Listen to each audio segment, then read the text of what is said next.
ஒரு கடற்கரையில் கோவிந்தன் என்பவன் ஒருவன் வாழ்ந்து வந்தான். அவன் மிகவும் வசதி வாய்ந்தவன். அவனிடம் ஒரு காகம் இருந்தது. தினமும் அவன் அந்த காகத்திற்கு நிறைய உணவு கொடுப்பான். அவன் கொடுத்த உணவை உண்டு உண்டு அந்த காகம் மிகவும் பருத்தது. அந்த காகம் மிகவும் அகங்காரம் பிடித்தது. அது எப்பவுமே எல்லோரிடமும் கர்வமாக பேசிக் கொண்டிருக்கும்.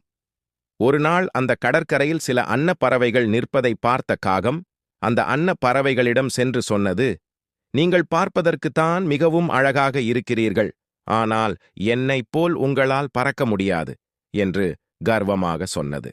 அப்போது ஒரு அன்னப்பறவை சொன்னது, நண்பா, நாங்கள் இங்கு சிறிது நேரம் ஓய்வெடுக்கத்தான் வந்துள்ளோம். உன்னுடன் எந்த வாக்குவாதமும் செய்வதற்கு எங்களுக்கு நேரமில்லை என்றது. உடனே அந்த காகம், இல்லை, உங்களுக்கு தைரியம் இருந்தால் என்னுடன் போட்டி போடுங்கள் என்றது. அதற்கு ஒரு அன்னப்பறவை, சரி, என்ன போட்டி என்று கேட்டது.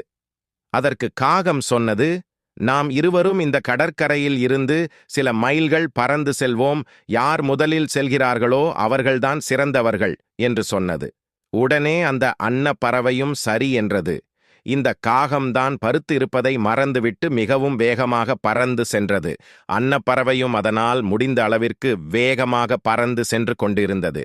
சிறிது தூரம் சென்ற பிறகு காகம் மிகவும் சோர்வடைந்தது. அதனால் இப்போது எதுவும் செய்ய முடியவில்லை. கீழே சென்றால் கடலில் மூழ்கி இறந்து விடுவோம் என்று அதற்கு நன்றாகவே தெரியும். காகம் என்ன செய்வதென்று தெரியாமல் மிகவும் களைப்பாக பறந்து கொண்டே இருந்தது. அதை பார்த்த அன்னப்பறவை, நண்பா, நான் உன்னை கவனித்துக் கொண்டுதான் இருக்கிறேன், உனக்கு என்ன ஆயிற்று, மிகவும் களைப்படைந்து விட்டாயே என்றது. அதற்கு காகம் சொன்னது, என்னால் முடியவில்லை. இன்னும் சிறிது தூரம் சென்றால் நான் நிச்சயமாக இந்த கடலில் விழுந்து இறந்து விடுவேன் என்றது.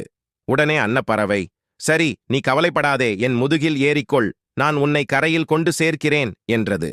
உடனே காகமும் அன்னப்பறவை முதுகில் ஏறி கரைக்கு பத்திரமாக சென்றது. கரைக்கு சென்ற காகம் அன்னப்பறவையிடம், நண்பா, என்னை மன்னித்து விடு, நான் மிகவும் அகங்காரம் பிடித்து உன்னிடம் பேசிவிட்டேன். நான் அவ்வாறு உன்னிடம் பேசி இருக்கக்கூடாது.